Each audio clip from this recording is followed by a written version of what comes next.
Hi, mister. I'm glad I got the chance to sit down with you today.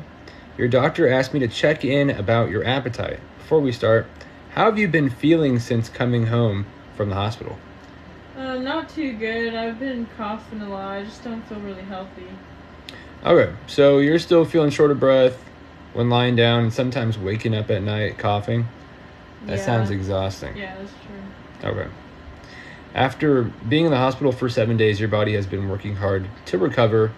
That can really take an effect on your appetite. I'd like to explain something that might be connected to how you're feeling and then hear your thoughts. When you have pneumonia, your lungs are inflamed and filled with fluid from infection. Even though the infection was treated, your heart and lungs still have to work harder right now. You also have chronic arterial fibrillation, which means that the upper chambers of your heart don't beat in coordinated way, even when your pacemaker helps regulate the rhythm. The heart may not pump as efficiently as it once did.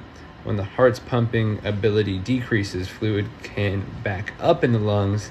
That's what can cause orthopnea, trouble breathing when lying flat, and paroxysmal nocturnal dyspnea when you wake up, shortness of breath. So this would result in fluid shifts when you lie down, which increases pressure in the lungs. What are your thoughts after hearing that? That doesn't sound too good. I don't really know what to do about my health, though. Okay. When your body is dealing with the infection, recovery, and heart strain, it can actually need more energy and protein to heal. But at the same time, fatigue and shortness of breath can make eating feel like work. So what is it you feel like you don't have enough appetite in order to fix the full-time meal? So what causes that lack of appetite, you feel like? I think since I'm waking up in the middle of the night coughing, I'm not getting good sleep. I don't have energy to eat a lot. Well, that makes sense. I also see that you're taking Coumadin for your arterial fibrillation. The medication works by affecting vitamin K in your body, which plays a huge role in blood clotting. It doesn't mean that you can't eat green vegetables. It just means your intake needs to be consistent. Big changes in appetite or diet can affect your INR levels.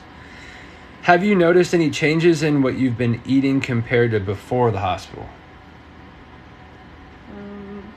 I don't think so. Okay. So what feels the hardest about eating right now, though? I'm just not having energy to cook for myself. So you want to get stronger to cook for yourself so you don't feel hungry, right? Right. It's clear you want to stay healthy and avoid going back to the hospital, right? If it's okay with you, maybe we can think of some small steps that feel manageable instead of 3 large meals.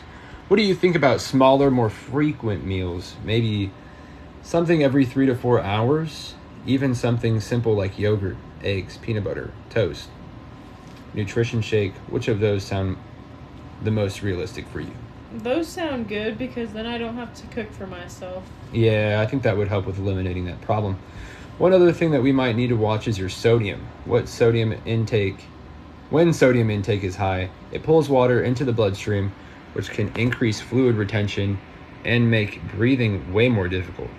But we don't want you to restrict so much that you just stop eating. So we'll aim for a balance. So let's make sure I understand you're still feeling shortness of breath when lying down and waking up at night. Your appetite hasn't fully returned since pneumonia because your heart and lungs are still recovering. Your body needs nutrition to rebuild its strength, but fatigue makes it challenging. We also want you to keep your vitamin K intake consistent so that your cotinine works safely. That's a lot to manage. You've already been through a hospitalization and you're here for a follow-up. That tells me you're committed to your health. What feels like one small change What feels like one small change you would be willing to make this week? Having more frequent meals like yogurt or peanut butter sounds good. Okay. Well, I think that's a great place to start, and I'll be taking this with you step by step. Cool.